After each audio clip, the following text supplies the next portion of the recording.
안녕하세요. 자유교회 이진우 목사가 보내드리는 아침 묵상입니다. 오늘도 예수 그리스도의 향기를 내는 복된 하루가 되시길 바랍니다. 6월 16일 화요일 아침 묵상입니다. 오늘은 사울을 무릎 꿇게 한 다윗의 영성이라는 제목으로 사무엘상 24장 16절로 22절의 말씀을 묵상합니다. 다윗이 사울에게 이같이 말하기를 마침에 사울이 이르되 내 아들 다윗아 이것이 내 목소리냐 하고 소리를 높여 울며 다윗에게 이르되 나는 너를 학대하되 너는 나를 선대하니 너는 나보다 의롭도다. 내가 나 선대한 것을 오늘 나타냈나니 여호와께서 나를 내 손에 넘기셨으나 내가 나를 죽이지 아니하였도다. 사람이 그의 원수를 만나면 그를 평안히 가게 하겠느냐. 내가 오늘 내게 행한 일로 말미암아 여호와께서 내게 선으로 갚으시기를 원하노라. 보라 나는 내가 반드시 왕이 될 것을 알고 이스라엘 나라가 내 손에 견고히 설 것을 아노니 그런즉 너는 내 후손을 끊지 아니하며 내 아버지의 집에서 내 이름을 멸하지 아니할 것을 이제 여호와의 이름으로 내게 맹세하라 하니라. 다윗이 사울에게 맹세하매 사울은 집으로 돌아가고 다윗과 그의 사람들은 요새로 올라가니라. 오늘도 하나님의 말씀을 묵상하며 한날을 시작하는 모든 분들에게 하나님의 도우심과 보호하심의 은혜가 임하길 축복합니다. 사무엘서상 하에 걸쳐 자세하게 기록된 다윗의 이야기는 다윗이 어떤 과정을 통해 하나님께서 기름 부으신 왕이 되는가를 보여주는 말씀입니다. 우리가 다윗의 삶의 여정을 따라가며 다윗이 어떻게 왕의 자리에 오르게 되었는가를 살펴보는 이유는 단순히 더 많은 성경에 대한 지식이나 이스라엘의 역사를 알기 위함이 아닙니다. 사무엘을 통해 기름 부음을 받은 다윗이 어떻게 하나님의 뜻을 이루어 가는가를 살펴보므로 오늘 우리는 어떻게 해야 성령의 기름 부음을 받은 왕같은 제사장이 되는가를 배우기 위함입니다. 베드로전서 2장 9절이죠.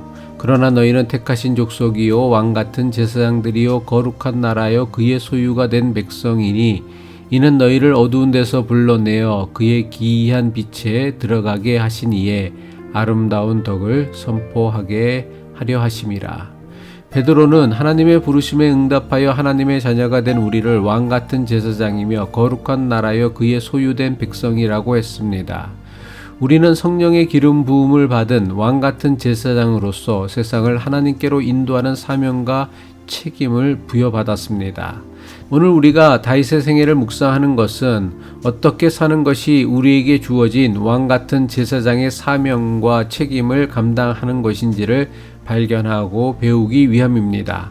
오늘도 함께 묵상하고 나누는 다윗의 삶을 통해 오늘 이 시대를 살아가는 우리에게 향하신 하나님의 뜻을 발견하고 깨닫는 은혜가 있기를 바랍니다. 인간이 가진 보편적인 마음 가운데 복수심이라는 마음이 있습니다. 복수심은 다른 말로 표현하면 받은 만큼 갚아주려고 하는 일종의 보복심리라고 할 수 있습니다.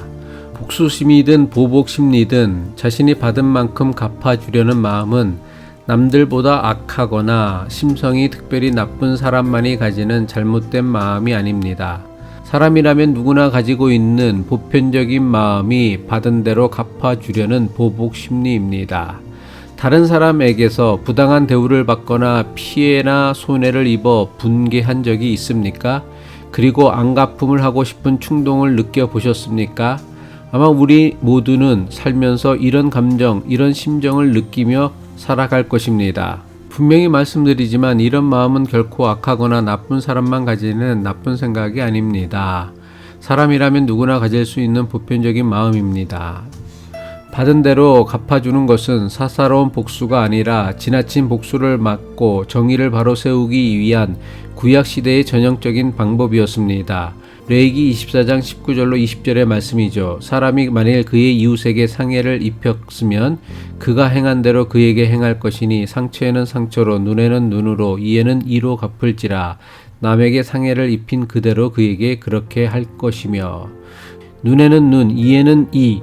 이것은 구약의 방식입니다. 하지만 여기에도 분명한 제한 조건이 있었습니다. 개인이 함부로 복수하는 것이 금지되었고 오로지 재판장의 재판을 통해서만 이러한 원칙이 적용되어야 했습니다. 다윗은 자신을 죽이려고 혈안이 되어 있는 사울에게 완벽히 복수할 기회를 얻었습니다. 다윗을 따르는 모든 이들이 이것이야말로 하나님께서 원수를 갚도록 베풀어 주신 기회라고 선동했습니다. 하지만 다윗은 자신에게 주어진 기회를 원수 갚을 기회로 여기지 않았습니다. 오히려 하나님의 뜻을 더욱 높이 드러내는 기회로 삼았습니다. 다윗은 자신의 억울한 심정을 갚아주기 위해 사사로운 복수를 하지 않았습니다. 다윗은 하나님께서 재판장이 되어 주셔서 자신의 억울함을 갚아주실 것이라 믿었습니다. 사무엘상 24장 15절이죠. 그런즉 여호와께서 재판장이 되어 나와 왕 사이에 심판하사 나의 사정을 살펴 억울함을 풀어주시고 나를 왕의 손에서 건지시기를 원하나이다 하니라. 하나님은 우리가 감정대로 원수 갚는 것을 원치 않으십니다. 심판은 사람에게 속한 것이 아니라 하나님께 속한 것임을 믿어야 합니다. 복수, 안갚음의 기회를 용서의 기회로 삼을 수 있는 영성이 결국 하나님의 더 큰 은총을 누리는 믿음의 사람이 되게 할 것입니다. 로마서 12장 19절로 21절의 말씀이죠. 내 사랑하는 자들아 너희가 친히 원수를 갚지 말고 하나님의 진노하심에 맡기라. 기록되었으되 원수 갚는 것이 내게 있으니 내가 갚으리라 주께서 말씀하시니라. 내 왼수가 줄이거든 먹이고 목마르거든 마시게 하라.